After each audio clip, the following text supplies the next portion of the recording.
નમસ્કાર મિત્રો, good morning. આજે આપણે જઈ રહ્યા છે વડોદરાથી ચોટીલા અમારા કુલદેવી માના દર્શને।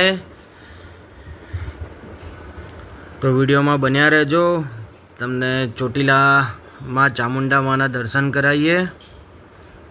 તો ચોટીલા જઈને પછી આપણે જઈશું વીરપુર જલારામ બાપાના મંદિરે। અને ચોટીલા આવેલું છે સુરેન્દ્રનગર જિલ્લામાં, વડોદરાથી થાય છે 238 કિલોમીટર। તો ચલો આપણે જઈએ છીએ ચોટીલા, તો વિડીયોમાં બન્યા રહેજો।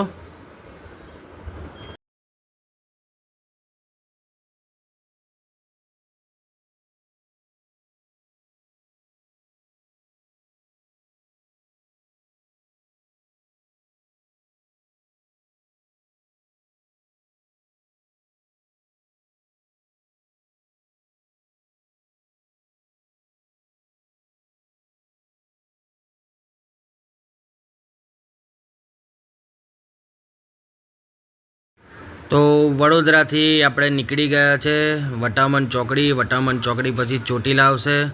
ખૂબ જ સરસ રસ્તો છે, તમારે ગાડીને બ્રેક મારવાની જરૂર પણ નહીં પડે, એટલો સરસ રસ્તો છે। તો ગુજરાત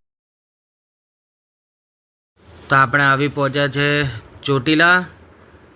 તો હવે આપણે ચોટીલા ઉપર ચડવાનું ચાલુ કરીશું। લગભગ 600 જેટલા દાદર, 635 દાદર છે। એ દાદર કોઈ પણ માણસ ચડી શકે છે। આજે ચોટીલામાં અમે લોકો, હું અને મારી દુર્વા દર્શન કરવા જવાના છે। જોઈએ છે દુર્વાથી ચડાય છે કે નથી ચડાતું।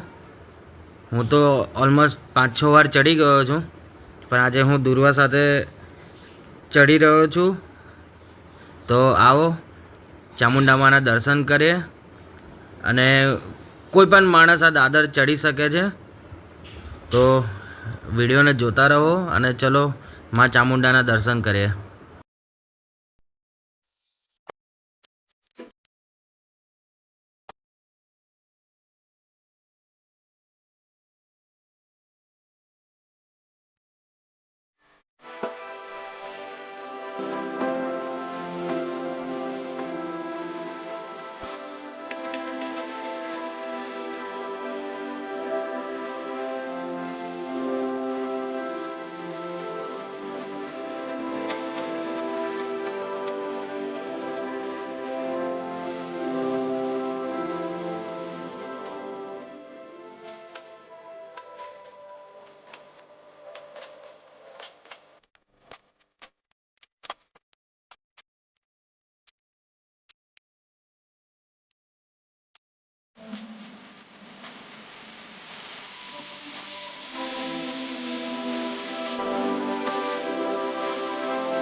તો ચલો આપણે ચોટીલાથી નીકળીને અત્યારે વીરપુર તરફ જઈ રહીએ છીએ।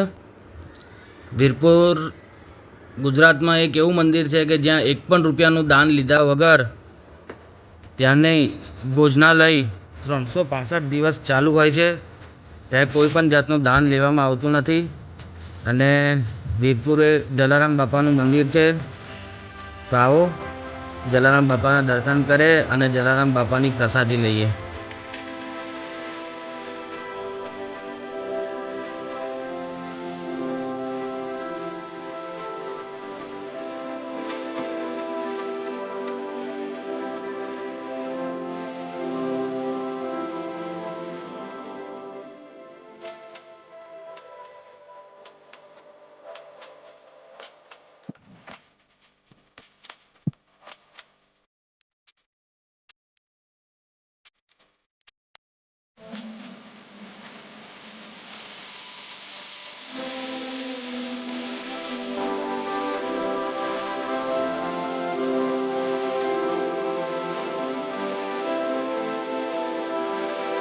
તો આપણે આવી પહોંચ્યા છે વીરપુર ધામમાં। આવો જલારામ બાપાના દર્શન કરીએ.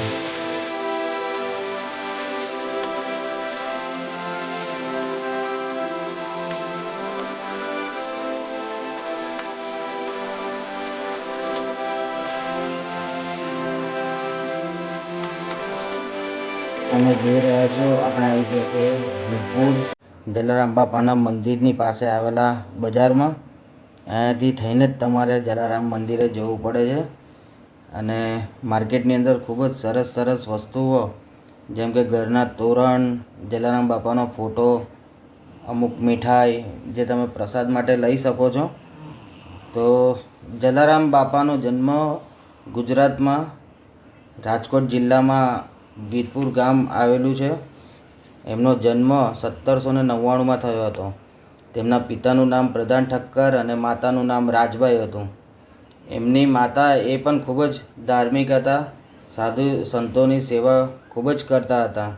એમની સેવાથી પ્રસન્ન થઈને શ્રી રઘુવીર દાસ સંતે એમની માતાને આશીર્વાદ આપ્યા હતા કે તમારો બીજો પુત્ર જલારામ જે સાધુ સંતોની સેવામાં એમનું જીવન અર્પણ કરશે.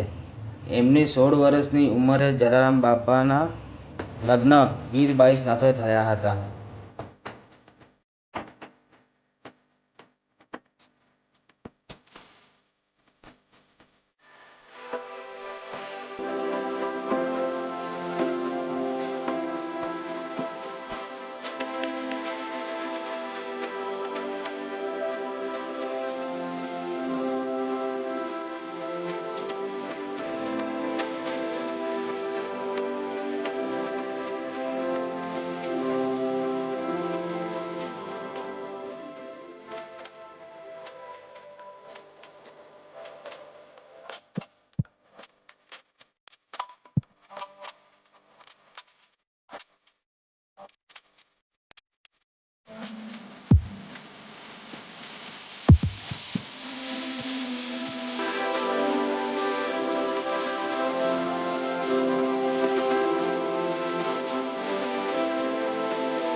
ચલો તો મિત્રો, આપણે મંદિરમાંથી પ્રસાદી લઈને અને જલારામ બાપાના દર્શન કરીને નીકળી ગયા છે મંદિરની પાછળ જે મિલન દેવી નામની વાવ છે, જે ખૂબ જ જૂની છે.